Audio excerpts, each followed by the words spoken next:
Fai pui atu le tamaita isa la ilua isi utu. Pule itu au male koale.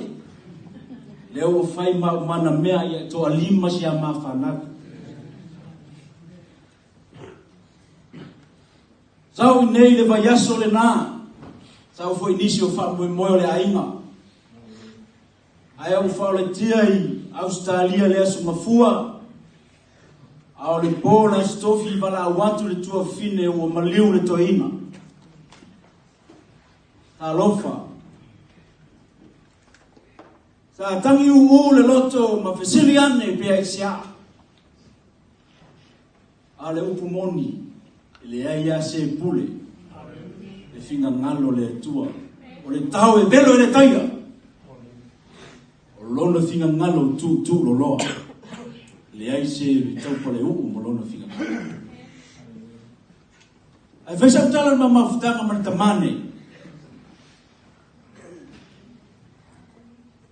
O loa usa uni o te alui. Isuenga fo iyo maita maiti ni msila. Iyo o le ala ka penga ka malo sa isuenga nga. So le ai fa fosi ka ofia o ko inga le. Pe mai. Malia o ele atali. Si o ka le la vasa vali yuka ma maore ma upanga. No fo mai si e so ni mai ataita. E fai le fatu a inga por e tausinga o tatu a inga. O fai si mau uka le mea rusko inga. Tangi ia a e sa ustai. Lo nofo wa le fa wa wina a ua oma. O no lo ustai li tamalea. O te masalo ia inisi o lo mantu a inga i o lo fama vaiti. E malama le leia ia tia. O a wari kaule le ala kiki o komo nga ngai for vau. Ioi. O ka fai saka mai amo, o ka fai a umu. Mo ka aru e maka kaule lea. Ia pefa kua se furu lima kausanga pea. Ia e whaafutai le tu. E se foi ni wha manu yanga. Na au mai e neita mai e taita. Whai le fatu a inga. Pa manuia le tua. I tūlanga fo i Samoa ala i tutongu so matu ai ni mea mamanga. Oi. Pa palare kalo. Upu moni e ke lengu nguku ya ke oko. Palare kalo lai sea.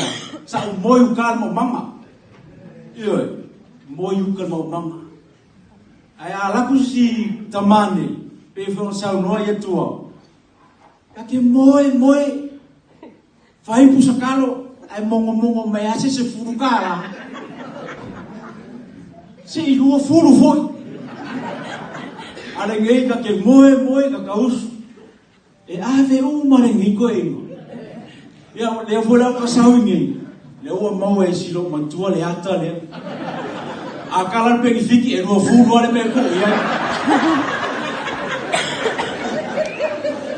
Le ala wali. Ya le no silo ma gol pin number por alto.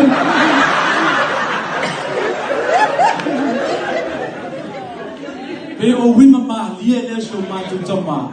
Al tangata I tumu le lofa. Ona winga mana tala ma fa wa onga ia ma tau le fana. Ia tau ola e loto ma wala. O pora tama ia tau. Ola alo poto I fea tanga loa ma sau I loa. A ia uso mo tu va fine sana sopo ia isanta. Le awa onga na leo te ola. Sopo sa tala I tuso mo tu va fine o sopo tama. Ia o se moni mau pu lea ile ma futanga ma to ina nei. Manu ia tele nei po. Ia ai se usu de pesi le lila o lo wata lila o Josiah le tinganga. Ia e fa ma vai ai lona papa. Papa's eldest grandchild, and when I was young, he gave me his guitar. I still have it. I want to play a song for him.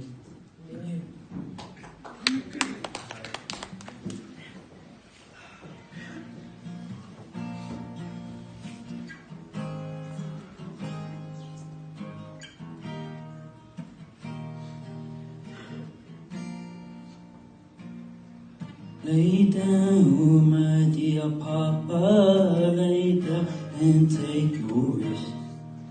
I'm gonna lay your head upon your Savior's chest.